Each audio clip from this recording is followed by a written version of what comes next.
Yes, morning. How are you? Doing good. How are you? Fine, thank you. Much for making time out to join us this morning. Just to start off, can you just share with us how did the news of the passing of the founding father reach you, and what were some of your initial reactions to this news? Well, I was deep in the bush in the Kavango West, and when I got the news, I was shocked. I couldn't believe it, but it took me some time to settle down.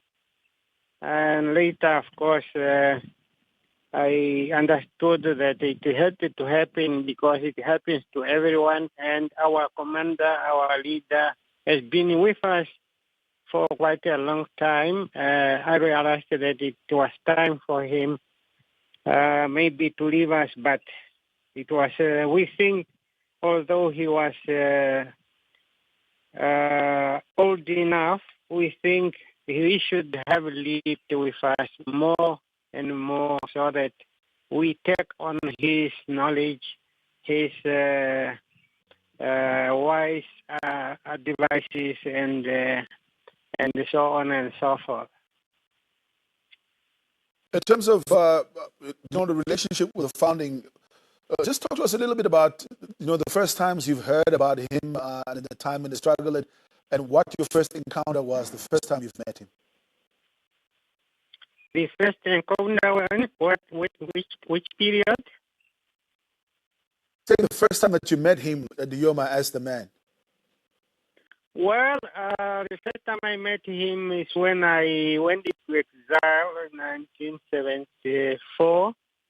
And I was very impressed to meet him because I thought it was going to be difficult to see him physically. But when I met him, I was really happy because we have been singing about him here in the country before we left the country.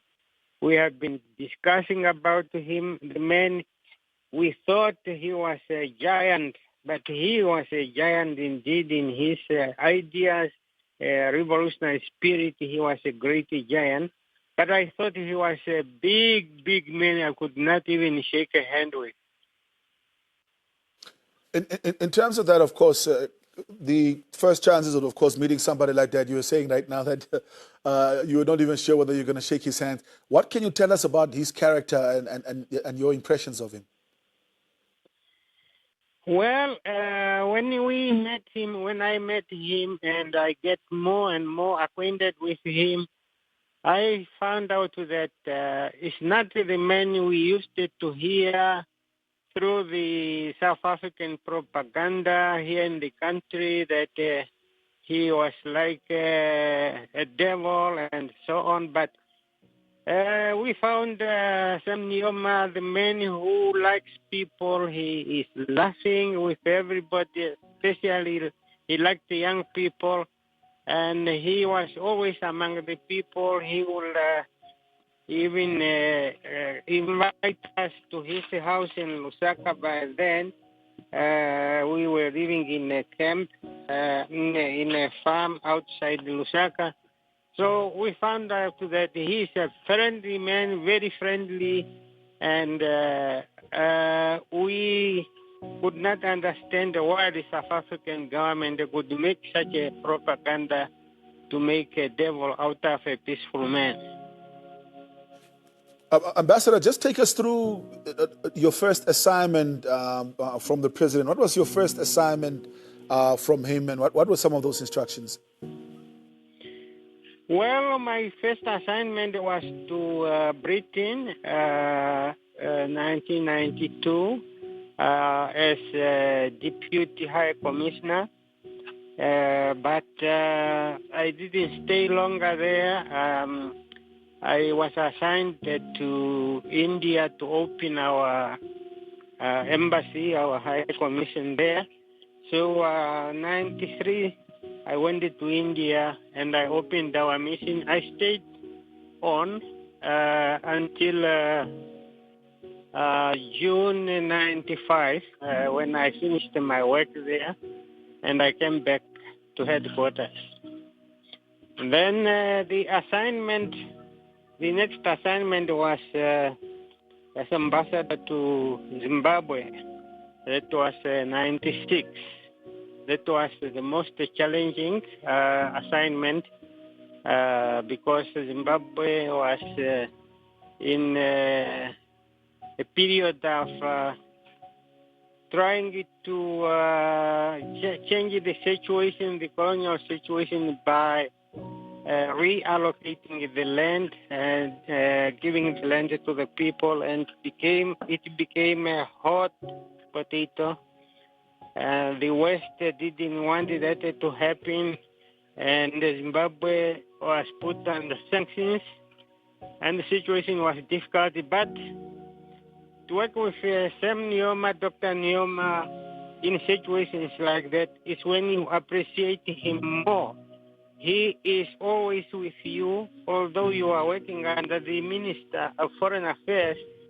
He will pick up a phone and call you to understand what is happening and to give you advice and fresh instructions. So it was very good, although the situation was difficult. It was very good to work with our president, Dr. Nujoma, because he was a man hands-on the situation.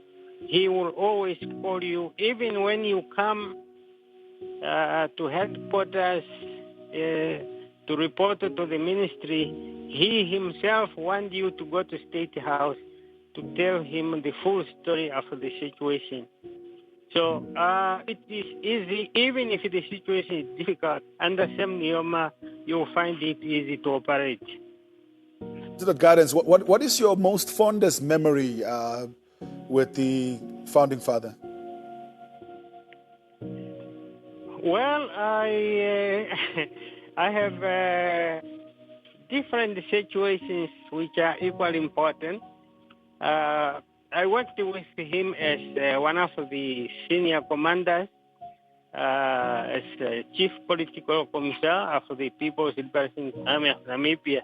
And that time I was working closely with him because I'm the one responsible to talk to the soldiers when they go into the combat.